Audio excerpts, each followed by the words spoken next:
just waiting. Welcome in, everybody, to another edition of 410 Sports Talk. I'm James Haskell, along with my co-host Glenn Martin, DK in the background on the road. We're excited to join you guys tonight on a Tuesday evening. Traditionally, if you guys have been riding with us, you already know Tuesday evenings are the nights that we kind of take a deeper dive into last game, talk about the news at hand as of today, any transactions, health issues, anything like that. Today, we're going to do a little bit more of course, we're going to do all that stuff. We're also going to take a look at the AFC North at large and then the AFC, as a whole based on the transactions that we've seen around the news, etc. So it'll be an exciting show. But before we get into it, let's talk about our awesome sponsor. Glenn, what do they got going on over at BetOnline? Yeah, BetOnline is the world's most trusted betting platform and your number one source for everything sports betting. Has every stat, every matchup, breakdowns, and even live odds and spreads to bet on during the games. With the largest catalog of odds on everything from football, MLB playoffs, NHL, NBA, and even political props. When the games are over, head over to the online casino and get in a hand of blackjack, some poker, or unwind with over 150 slot games. Head to the website today to get in on the action with America's most trusted website for online wagering. BetOnline, the game starts here. Let's go. Speaking of the game, Glenn, the national media is in the midst of the game and that game being views. And of course, one of the things that's been floated around is the MVP. There's been whisperings that that Lamar Jackson is in form for his third MVP, which as of right now, I think is fair to say he seems to be the front runner. But now there's some whispers that Derrick Henry should be in the front running in the running, for MVP. And some people even saying it's not Lamar, it's Derrick. With that being said, before I give my opinion, I will yield my time to you to allow you to give yours. I'd like to know what you think about this. I don't know if it's any different than mine, but I'd like to know your take. Yeah, well, I think I understand why people are giving Derrick all the credit that they're giving him. I don't know if I agree with it, but let me at least explain why I say that. Because Derrick Henry's presence and also Todd Monken's ability to use him in this offense, and then we'll get to what Lamar's been doing, but specifically when talking about Derrick Henry, there was questions. Can this guy work in this offense? There's a lot of people, even skeptics, saying when they signed him, this isn't going to work. He's not the type of back that's going to fit in their system. Well, I mean, boy, were they wrong, right? Like, this guy is by far the leading rusher in the NFL. He's averaging and on pace to go over the 2,000 mark once again, which would put him as the only running back to ever do so, twice, I should say, in a single career. And what defenses are doing in an attempt to stop him is making things a lot easier in the pass game. It's complementary football. We talked about it all the time on here. If you're doing the hard part and establishing the run, then the easy part should be using play action pass off of that to get wide open runners across the field, down the field, and Lamar hits them. And so when you look at this team on tape, it's pretty clear the effect that Derrick Henry's had on teams. Like, they are forced to bring extra guys down the box, bring a safety, and it allows single high and one-on-one coverage on the outside. But the reason, and so it does make things a lot easier. And I mean, my goodness, the throwing numbers, like before, when we used to have to argue with people about Lamar and his MVP candidacy, we used to have to include the run stuff. And rightfully so. We'd have to go, well, yeah, but you can't just talk about his throwing numbers. You got to talk about the 8 touchdowns he has on the ground and, the 700 yards he has at this point on the ground as well. We don't even have to talk about the rushing stuff when we talk about Lamar this year. He's been that special as a passer that we could forget all what he does as a rusher, which is substantial, and only focus on the passer. And he's still right up there and one of the very, very best in the league. And part of that is because of the coverages he's getting, because of the impact that Derrick Henry's had. The reason I give it to Still, and I think Lamar is the person who deserves it, is because Lamar has faced those similar types of coverages in the past, because we've been a dominant run team basically since he's taking over as a starter. So it's not unfamiliar for him to see single high safety, to see zero blitzes, to see one-on-one all over. And in years past, we haven't been able to take advantage of it. The difference this year is, of course, we have better skill position players. That adds to it. But also Lamar has taken another step, a whole nother level. The game has slowed down incredibly for him, and he is throwing the ball into tight windows. He's able to dissect the defenses pre-snap and then also after the snap. and he is just making all the right reads. He's making all the right throws, and he's making guys pay severely for selling out and trying to stop Derrick Henry and the run game. So I love what I've been seeing from Derrick Henry, but the MVP of the league is Lamar Jackson. Yeah, I mean, Glenn, I think you said it perfectly. To your point, everything simply starts and ends with Lamar, right? And that's what makes him the MVP, right? I think that we would still be a playoff contender if Derrick Henry wasn't here. And say in another life, we keep Gus Edwards and Justice Hill and we plug up another guy in there. I'm not saying they're Derrick Henry, like, please don't get confused, but I still think we're a playoff contender.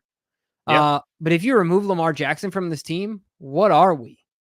You know what I mean? And if that isn't value in and of itself, it's not a knock on Derrick. I think Derrick knows this as well, right? In today's game, it's very hard for a guy playing running back to be considered the MVP. I understand the NFL is, my wife actually and I got an argument about this last night about our top 5 quarterbacks in the league, because my wife just simply hates Patrick Mahomes and she thinks he doesn't deserve to be in the top 5, partly because he's coddled by the NFL. And he's given every opportunity to be successful by the NFL. So we had an argument about this. She's like, you like Mahomes? I'm like, no, I hate Mahomes. I hate him. But I can't leave him outside of my top 5. I just can't. Like, I can't do it. But the point simply is this, is that in today's game, at running back, everybody is so codependent on the players around them. But man, even a guy as good as Derrick Henry would struggle if the O-line wasn't continuing to improve, if the coordinator wasn't continuing to make his life easier and play to his favor, if Lamar Jackson wasn't the threat that he was running. So it's just kind of the chicken and the egg thing a little bit. But certainly, just like you said, Glenn, without the presence of a run game, you can still look at Lamar's numbers and he's still in the MVP conversation. So yeah, to your point, I mean, I think it's fair to say, I know they want clicks and everything else, but now you made an interesting comment before we started about, what could potentially end up being the league awards for these two guys. Yeah. I think it's not at all outside of the realm of possibility that we're looking at the MVP and the offensive player of the year in the same backfield. I think that's very reasonable.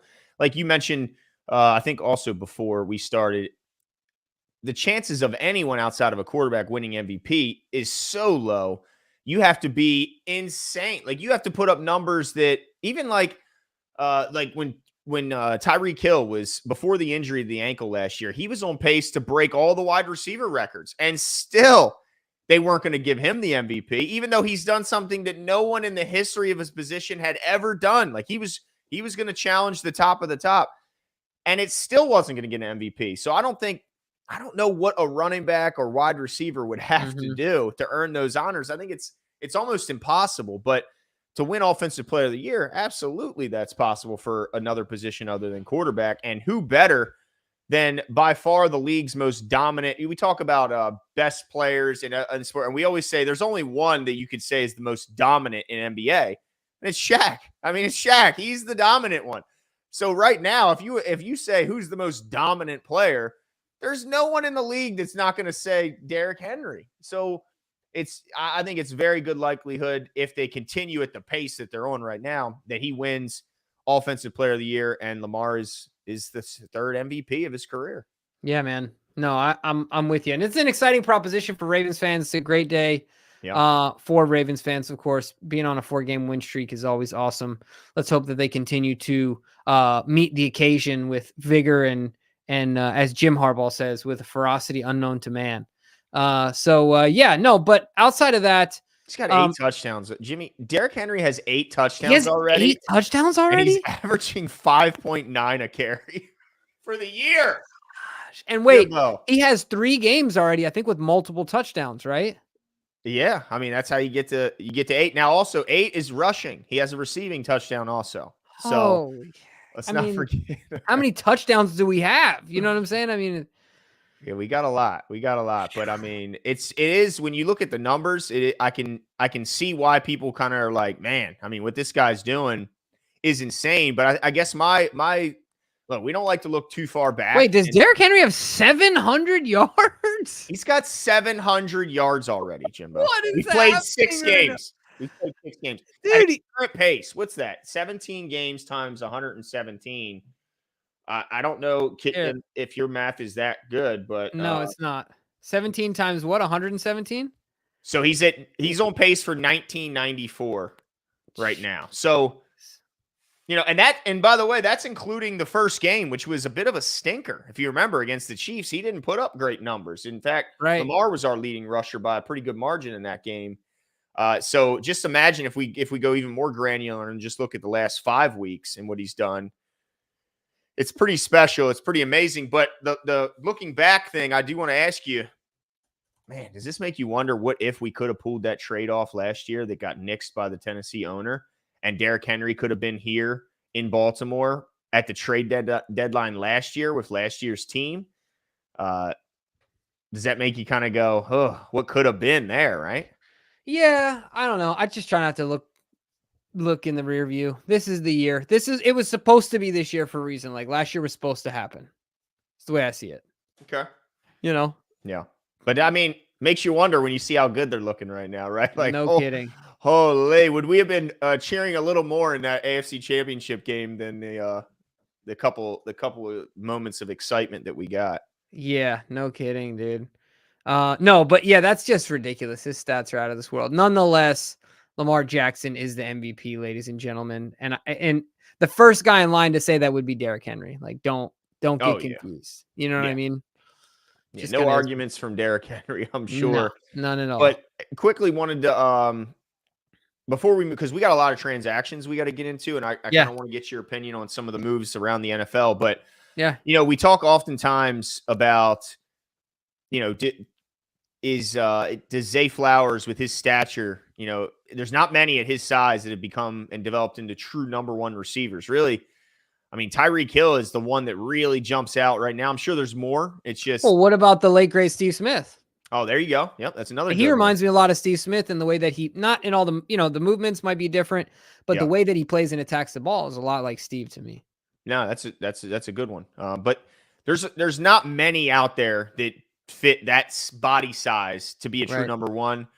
But Zay Flowers is a true number one. Like he is. The more I watch of him, the way his ability to uncover, his ability to make tough catches, even when he hasn't created a ton of separation, has just been unbelievable, man. You love it. And just his play, I think, tells me he's a number one. But then when you couple all the other things he brings to this team, like just his joy and his love, his passion for the game, his ability to kind of keep things a little lighter in practice and cut it up with the guys and make guys laugh. Man, this guy is just, I just want to quickly give him his flowers a little bit. And I mean, he's the 11th leading receiver. No pun intended, right? Exactly. 11th leading receiver in the league. And I only expect, like, Jimbo, he had 9 catches for 130 yards in the first half. He didn't even give it a target in the second half. And this offense still, was cooking. It just shows that, man, it can hurt you in a lot of different ways here in Baltimore. Yeah, no, I agree. And you talked about the Batman or the Robin, coincidentally, that is Rashad Bateman, who's becoming a serious chain mover. Yeah. Is exciting. You know what? The Ravens are playing so well, Glenn, that I listened to Jason La Canfora yesterday for like 15 minutes. He had nothing negative to say. What? He said nothing negative in like a solid 15 minutes. Did he sound like it was hurting him to do that? It did. Okay. It did. It did sound like it was hurting him. But no, to your point, and I think Jeremiah brings it up, I think AB is a good comparison for Zay. I think Steve Smith might be another one as well. I think, I mean, just he's small, but he plays big. Mm-hmm. He goes after the ball. He attacks it like it's his. And that's really, it's all it's about. Wasn't there a catch? Was it last night or was it I can't remember what game it was. It was the Sunday night game or the Monday night game where it ended up getting called for a penalty, but it was right through the breadbasket of a tall dude. It was DK Metcalf, I think it was. Anyway, I can't remember what game that was. But the point is that this is what happens. I mean, you know how it goes when you don't sleep through the night because of your kids. You don't remember anything either. Anyway, so I was just watching. I'm like, this dude is like 6'2", 6'3". Yeah. And he's and the ball's hitting him here. You know what I mean? He's got all this of an opportunity to go get it, and he's unbothered, but instead he's allowing the guy to meet him, there. So yeah, I think Zay is a true number one and super excited to see what he does moving forward. But Glenn, I know you want to talk about some transactions. So let's get into that as well. Yeah, absolutely. So the big headliner, I guess there was two headliners today, but certainly the one that broke news first was the Raiders are trading wide receiver Davante Adams in exchange for a 2025 conditional third-round draft pick that can elevate to a second-round pick based on performance. So the Jets get their guy, no surprise. Everyone in the league knew he wanted to go to the Jets. And, look, he killed his trade value. He forced himself out. And to some degree, I don't blame the guy. He's only got a couple years left. And what he said to his coach, Antonio Pierce, saying, look, I only got a couple years left. I don't want to spend them on a rebuild. I don't necessarily blame him. But I'm not so sure if he's going to have the success he's hoping for in New York when their offensive line is the problem, Jimbo. Like, I don't think that it's a lack of talent when they have Breece Hall and they have Braylon Allen and they have Garrett Wilson. They got Alan Lazard. I mean, they got guys. I think the issue is they can't keep their quarterback upright and they can't open lanes for their running game. But what was your take when you saw the match? I mean, because look, Davante Adams, we saw him earlier this year. He hurt us. He single-handedly almost won that game for the Raiders and took Humphrey to school in a couple plays. But what is your take on that move? Does it make you a little nervous about New York Jets getting back on track? Yeah, this is an interesting one for me because my initial thought, just to your point, is no, because I think they have. I saw somebody tweeted this. I wish I remember who it was, but they said, "Oh, it was who's our guy? He does Shaking Up Sports. Oh my gosh, Cordell. Yeah, he tweeted. He wrote, "Desperation is a wild drug." Right, and that's kind of what it is. And to your point, Glenn, they're built wrong. Not saying that the pieces they have are bad, but you got to build from the inside out. You have the quarterback, albeit 40. We saw last night that Rodgers can still sling that thing. And, I mean, certainly he can get the job done. But you got to keep him upright. He's also 40 and looks 40. At least. You know what I'm saying? So, to your point, I mean, their offensive line is patchwork. It's a bunch of old vets / mediocre guys. And so, that's a huge issue for them. I don't know if Davante Adams solves that problem. I mean, obviously he's not going to sit there and block for Aaron Rodgers. So I don't know. It might make him, like they talked about last night, how fast the ball was getting out of his hands. Dude, Davante can release so quick off the line. It's the GOAT. You know what I'm saying? It might make life easy enough to where it does mitigate some of the problems that the offensive line has. So that'll be interesting to see how it is there. But I don't even know if they're going to win their division, man. Yeah, that division also got a little more crowded wide receiver room because another trade was announced today, and that is the Cleveland Browns trading wide receiver Amari Cooper and a 2025 sixth-round draft pick to the Buffalo Bills in exchange for a 2025 third-round pick and a 26 seventh-round pick. So, man, I mean, I like this move a heck of a lot more than the Jets. If I was a Buffalo Bills fan, I'd be pretty excited about this one. Amari Cooper is one of the premier route runners in the league, a guy who gets insane amounts of separation. And I think losing Stephon Diggs, they knew it was going to have an impact. They decided to go young, kind of take a risk, also wanted to get the personality out of the building. But what they didn't, I guess, realize that, I mean, look, they draft Keon Coleman. He's a solid player, but the guy can't create any separation. Right. He only can shit on people, basically. And he does that occasionally, but not as often as like the T. Higgins and George Pickens. He doesn't do it on a consistent enough level. And so he'll have like games like he had 2 weeks ago where he had one catch. It was a 50-yard touchdown on like 8 targets, but he had one really good catch. And then they got the speedster in who's Shakir? there? Yeah, Shakir. But man, they were missing a guy who could just be a third down, trustworthy guy outside of Dalton Kincaid. They could get open and make big catches. And man, I think that was a good trade for the Buffalo Bills. What were your thoughts? Yeah, no, I agree with you. I think it's a good move for them because it rounds out that room. It's what they need. Obviously, they need James Cook to get healthy as well. But I can't stand Josh Allen because the flopping is so annoying. It's just so annoying, dude. You can't be this big in this country and flop. You know what I'm saying? Jimmy hates. I just love how much of a homer you are. I love it. You hate Pat Mahomes. You hate Josh Allen. Is there another quarterback that's decent that you don't hate, honestly. Dude, I used to really like A-Rod before he opened his mouth. And now you hate Now him. he's a D-bag though, but like I love his game. Is there anyone that you don't? It's okay if the answer is no. I mean, Jaden Daniels, like okay, all right. I like He's only it. had I like 6 it. games to piss you off, so he hasn't done it yet. Hold on. You gotta give me, dude. I heard somebody call Deshaun Watson Diddy Watson, dude. That's his new nickname. Diddy Watson. Wait a second. Hold on. It's got Joe Flacco. Joey Flack, baby. That's cheating. You can't say Joe. Wait. Seriously though, who's in the NFC? Like Purdy doesn't bother me. Yeah, but you don't think he's good. I don't think he's that good. I mean, you got to think he's good for it to count. I think Dak CJ is Stroud. Good. That's a good one from DK. CJ Stroud. Nah, he kind of annoys me too. He got. I hate the guy. I knew it. How about Kyler Murray? Oh, come on, dude. No, I know you don't like him. Wait, there's got to be one though. Like I don't like anyone unless they play with what's Matthew Stafford? I don't mind. Okay. Just because like he went through so many years of torment in Detroit, and I also don't mind Jared Goff. Okay, but you probably don't think he's very good. I just think he needs to hit the gym.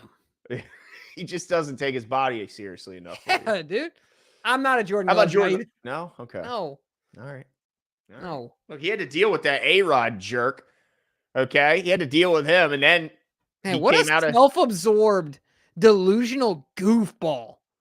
Who? A-Rod. Dude, yes. A-Rod is the classic case of he's a celebrity, so he thinks he's incredibly smart. We see this with a lot of celebrities, actors, and singers, and it's like, stay at what you do. Isn't it incredible, though, how I have to say this really quickly.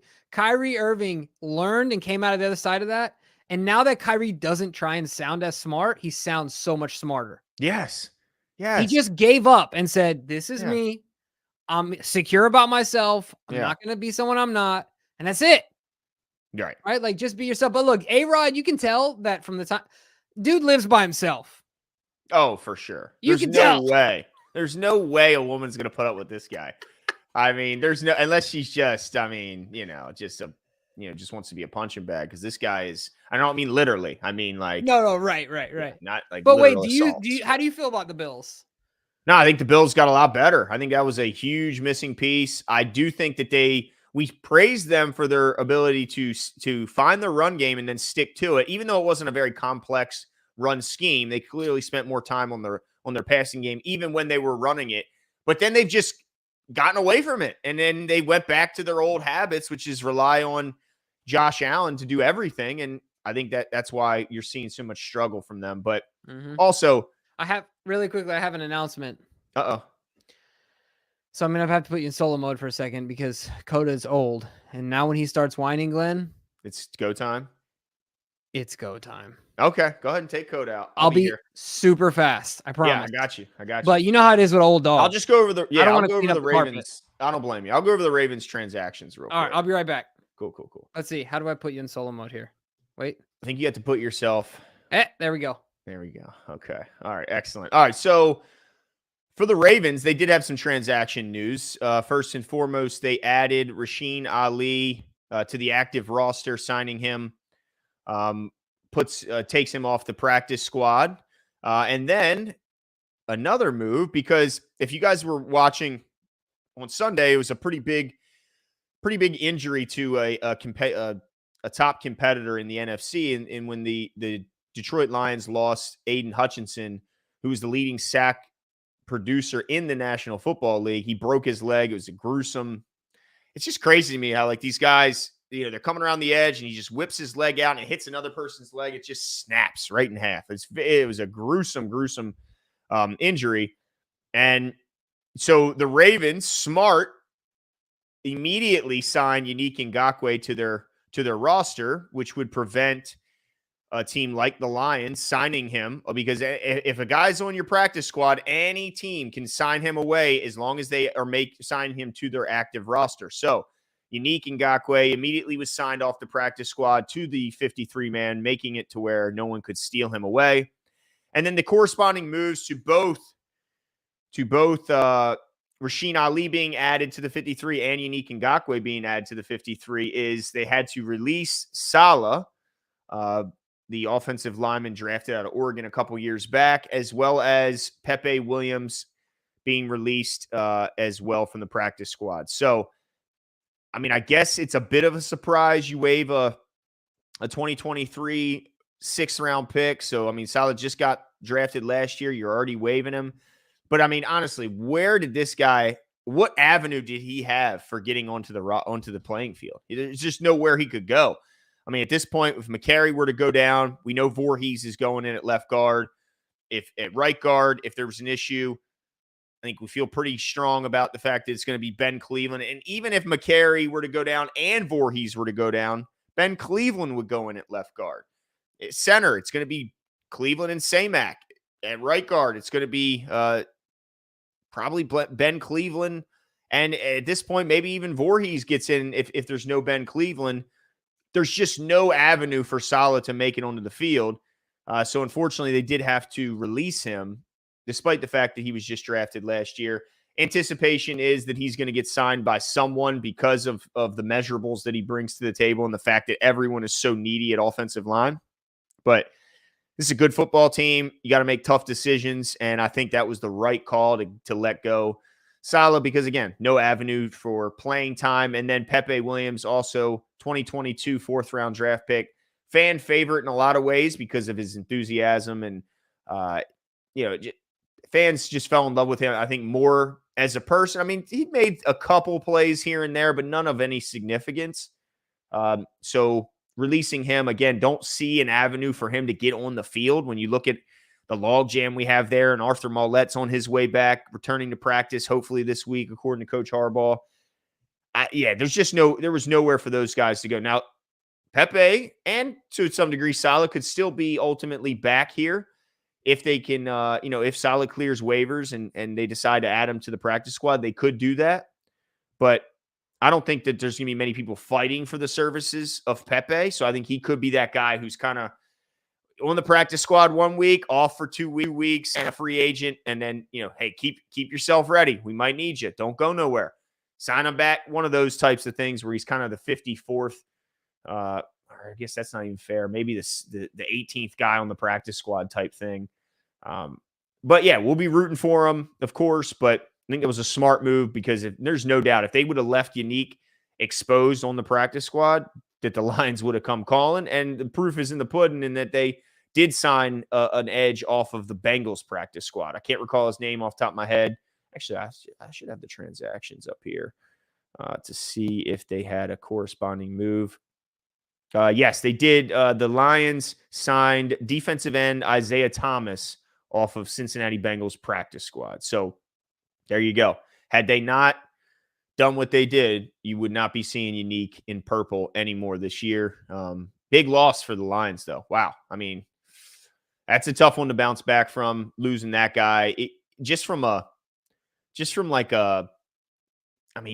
guy's a leader on that team. I mean, it's a bummer. Now, I saw some people saying, hey, does this mean that Max Crosby's on the move? I know that a lot of anticipation is that the Lions are going to go make this crazy offer multiple ones, package them with even potentially a 2nd-round pick, and try and land their guy. And it's leading some Ravens fans to say, hey, why don't we get in that sweepstakes? Why don't we jump in there and maybe try and get a Max Crosby to join our team? Max Crosby ain't going anywhere. The Raiders ain't trading him. They made it very clear he's not getting traded. There's absolutely no way. And I don't blame him because that guy's an absolute monster. Like, that guy doesn't take plays off. He's a leader in the locker room. He's good against the run and the pass. No, I would never trade a guy that good who wants to be there. Like, he wants to be there. He's not like Davante where he's trying to find any reason to get out of there and spend his time elsewhere. Nope, not Max Crosby. He loves it. He loves being a Raider. And so I think he's going to be a Raider for the entirety of his career, unless there's some late career trade, something crazy could happen. We saw Brett Favre play on 2 different teams. We saw Johnny Unitas play on a different team. Yeah, something could happen, but not anytime soon. Jimbo. What's up? I got a question for you here. With Aiden Hutchinson breaking his leg. Yeah, crazy, man. Brutal. The picture, the still, oof, it's brutal. The corresponding move, the Ravens sign Unique Ngakoue from their practice squad to their active. That way he can't be stolen off. I think it was a smart move because they stole a guy off Cincinnati's practice squad the day we signed Unique to the primary roster. So do you think the edge group should be, because now we're going to talk about should the Ravens make a move? We've seen the move made by the Bills and by the Jets, two AFC teams trying to get up to the tippity top. The Ravens might be there right now, but do they need to make a corresponding move in order to stay pace with some of these teams? Or do you think they got what they need in-house already on the team here, Jimbo? Man, this is a tough one for me because the offensive line is doing well. Mm-hmm. Like they're playing well. And so for me to say we need to, I think would be a stretch, if I'm being honest. Do I want us to? Yeah, I do. And I don't even know if it's just offensive line. Like, what needs to change in the secondary? Mm-hmm. Is it personnel? Is Marcus Williams a guy that we need to think about moving on from? Like, is it that simple? I don't know. And you know, what's the equation if we remove him and bring another guy in? I don't know. But I think about those two position groups being out there as potential moves. I don't think we need to, though, to answer your question. Do you think we need to? Man, do we need to? I think I don't think we need to do anything offensively. I see people talking about Mike Williams. He's been announced as available after Jets trading for Davante Adams.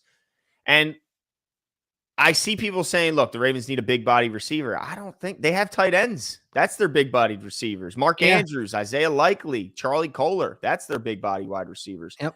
And what I've seen from Zay and Bateman, I don't want to take those guys off the field just to put a taller guy out there. Like, right.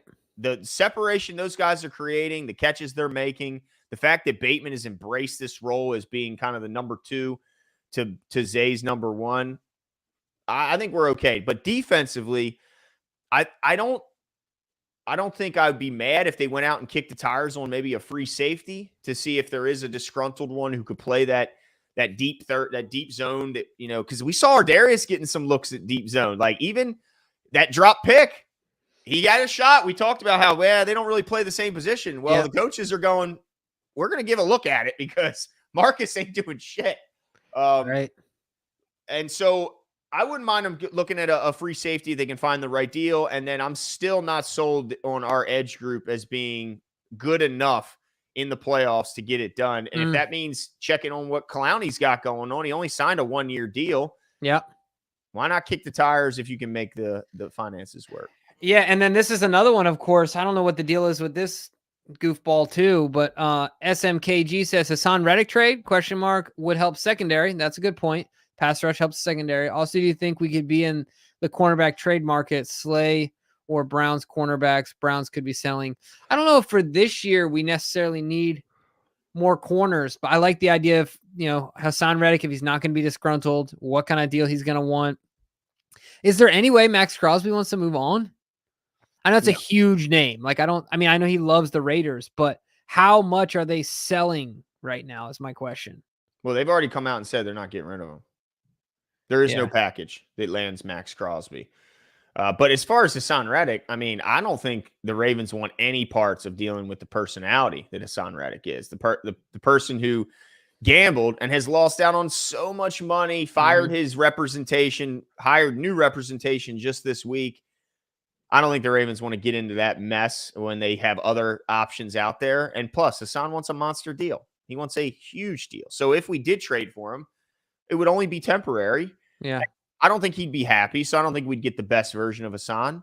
Right. So I don't want that guy. But as far as the Browns, maybe. I mean, they're obviously in sell mode. Like they're a shit show. I mean, and good. You made this bed, Brownies, and now you got to lay in it with old Diddy Watson at quarterback. Yeah, good. I'm glad. I'm thrilled that you have to deal with that. But yeah, I would kick the tires on. I just don't. Do you think like I was talking about, like Brandon Stevens to me is the most frustrating player because as far as sticking, like not allowing separation, he's a number one corner. Like he is a lockdown, shutdown. But my man has blinders on when it comes to the football. He just can't do. I mean that play where his arm. I mean you can't have any more. That was like the greatest coverage. His arm is right here. Right. Catch is made right here. Like. I don't know. I don't think we should add to the. I think we got enough corners. Yeah. I think we need to add maybe a safety and some edge help. Yeah, no, that's fair. It's really going to be interesting to see because obviously the league at large has been more transaction heavy. Yeah. And so that's going to be interesting to see what happens at trade deadline. The Ravens aren't just going to sit pat if they see something worth going after, but they're also not going to reach. So that'll be interesting to see. Rave Kingdom says, how y'all feel about Ben Cleveland making history? He made history? Did I miss something? I mean, is he talking about the blocked kick? Is that? I mean, I know he had a blocked kick. I don't know if that's history. Is he like the first O lineman? I doubt he's the first O lineman to block a field goal. Yeah, I don't know. I mean, I know he got his first ever game ball. Yeah, saw that. Which is cool for him. I loved his enthusiasm, like how excited he was, how pumped up he was. I still don't get it, man. Like, to me, he looks like a guy that loves some football, man. But, hey, Falele's been playing well, so I'm not going to hear calling for Falele's position. But, yeah, shout out to Ben Cleveland for going, look, I'll get on the field any way I can. If that means I got to block a field goal with my 6'6" frame and my massive mitts of hands, then that's how I'll do it. Yeah. No, I agree. Somebody said sucks. I guess don't understand sarcasm. Was that like a joke? Sorry. Sometimes sarcasm is hard over. It's hard in text, man. Yeah. Sorry, guys. We apologize. Yeah. Glenn's the master of sarcasm. Believe you me. But it's tough with text. It is absolutely tough. That's why you always have to put like LOL to just show someone. Yeah. This is just a joke. Because if you don't put that LOL, they're gonna go, "This guy's an asshole, dude. What was that about?" Glenn's LOLing all the time. I'm always LOLing, dude. It's like this is just a joke, being silly.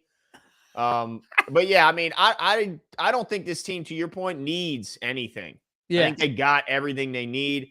Just gotta be better. Gotta play better. Gotta scheme better. But yeah, I mean, how could you not be happy with what you're seeing in Baltimore? Yeah, I mean, it's really hard not to, like you said. It's just it's an exciting time for Ravens fans. I'm excited at this team as a whole.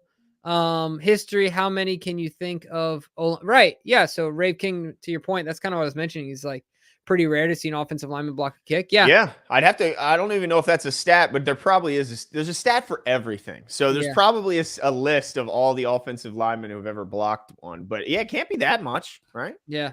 Yeah, no, it can't be that many. That's for sure. So shout out to him.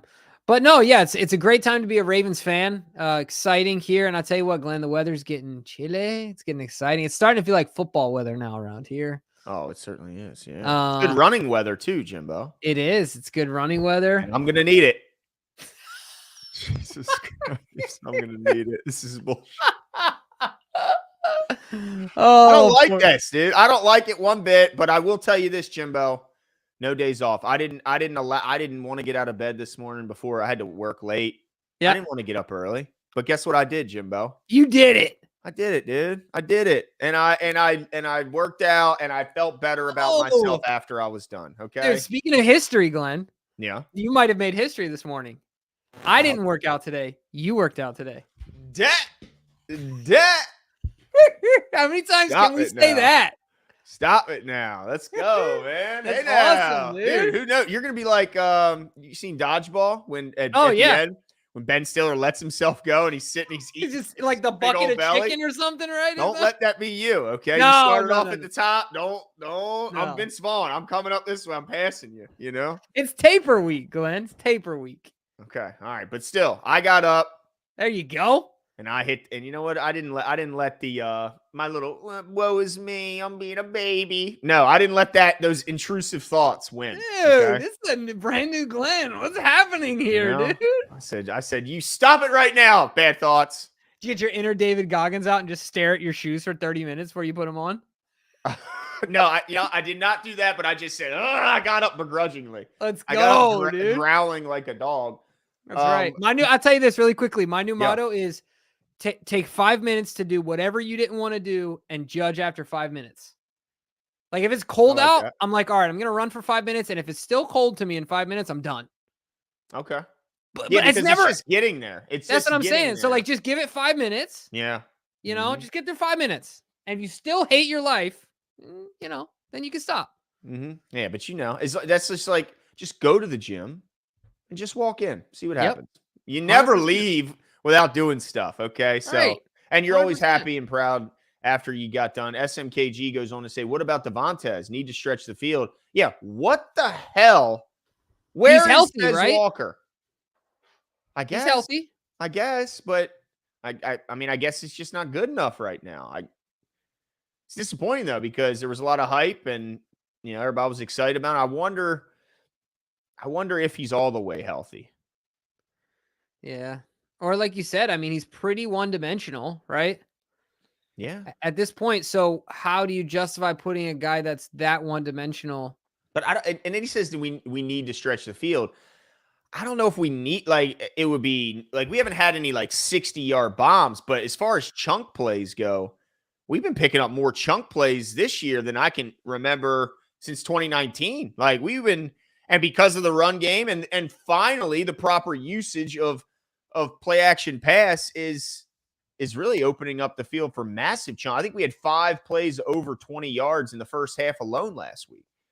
So while it'd be nice, but like, I think we have the ability to stretch the field with the guys we have playing, and maybe Davante is just not ready yet.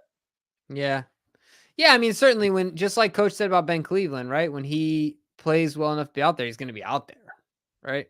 There you go. Yep. I mean, I don't think that Devontae Walker's in the doghouse like people have theorized about Ben Cleveland, but I just think these things take time. Guys take developing, and hopefully we'll see him out there when he's ready and prepared to be out there.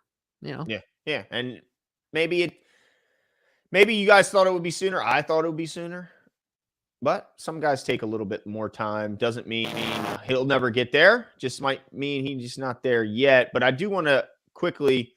Let me see here. DK says, yeah, there you go. They're just stashing him. DK says they're stashing him, just like the Cowboys, when they asked Jerry Jones about Ezekiel Elliott's participation, he said, we're saving him for later.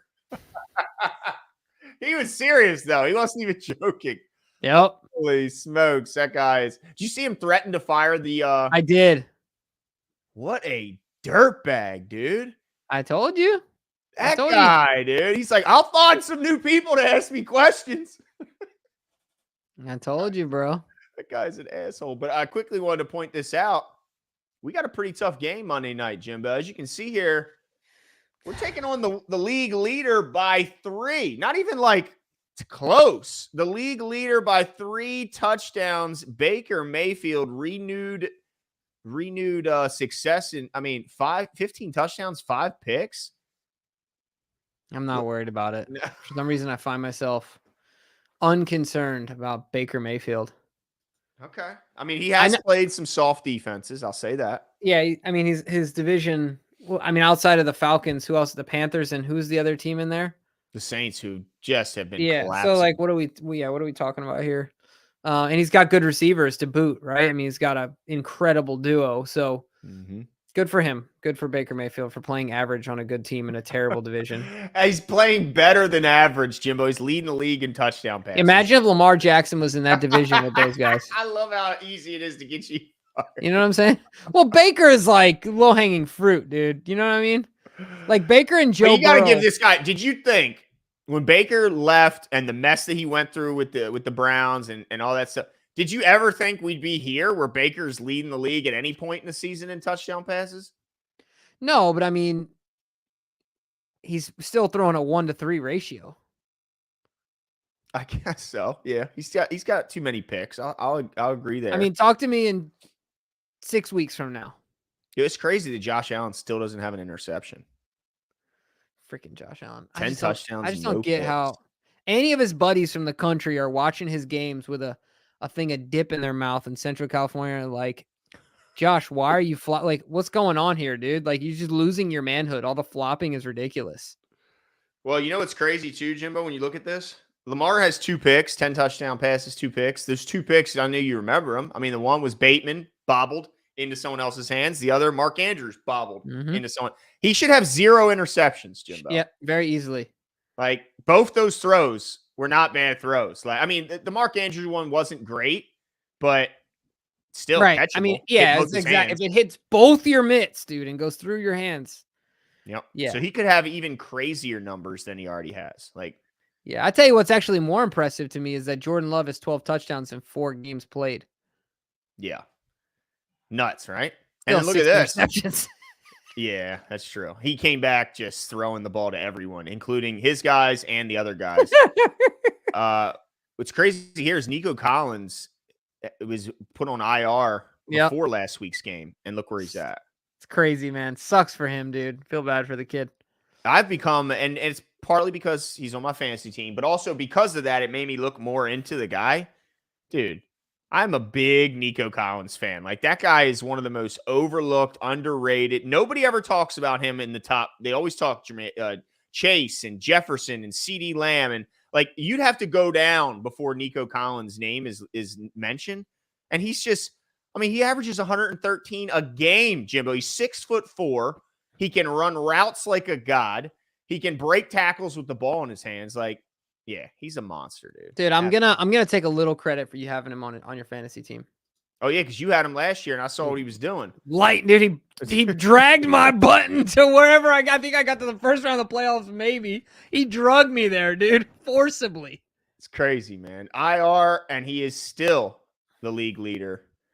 Yeah, that's amazing in receiving, even though he missed a game. But yeah, it's gonna be a fun game this week. I mean, Monday night, it sucks. It's good and it sucks. Like, you have to wait so long to see your guys play. But the good news is everyone's going to be watching the Ravens and everyone's going to be watching Lamar Jackson. And this is typically, if you win MVP, it's because you do the best when everyone's watching. So I absolutely cannot wait for Monday. I want to see what this team, has in store after, such a big win against a Commanders team, going and playing an NFC team. Not as much, another NFC team, not as much on the line as if they were playing in the AFC, but a chance to take on a Baker Mayfield with Lamar Jackson. I'm all for it. Jimbo, when is our pregame show? Our pregame show is on Thursday. Okay. So, ladies and gentlemen, we're doing a little different now this week. Yeah. Thursday during the day. Yeah. We're going live. Yeah, we'll be there. So be there. Or how's it go? Be there, be square. You got it. Yep. And now hold on. Before we go, we got to do our competition, Jimbo. We almost forgot. Yeah. Thank goodness for DK. Yeah. Let's get this super chat real quick. Skip it, by the way, if you don't mind. We could just announce the 2 winners. Oh, yeah, I bet we could. Okay. All right. Blue Man 25. Which is the matchup you're going to be focused on? Ravens O versus Bucks D or Bucks O versus Ravens D? You think Lamar will go 22-1? Short answer, yes, Lamar will go 22-1. And then to your first question, I just want to see our defense continually improve. So for me, that's the focus because I feel like our offense is basically a sure thing. Not to have I'm not saying the numbers are always going to be astronomical, but the efficiency seems to be pretty consistent. Mm-hmm. And they're obviously an above average offense, but I want to see our secondary improve. And this is a big challenge for them this week. No, that's a great point. Yeah. It's definitely the Bucs offense versus the Ravens defense. Because right now, I think we all agree this isn't just a championship level offense. This is a league best offense.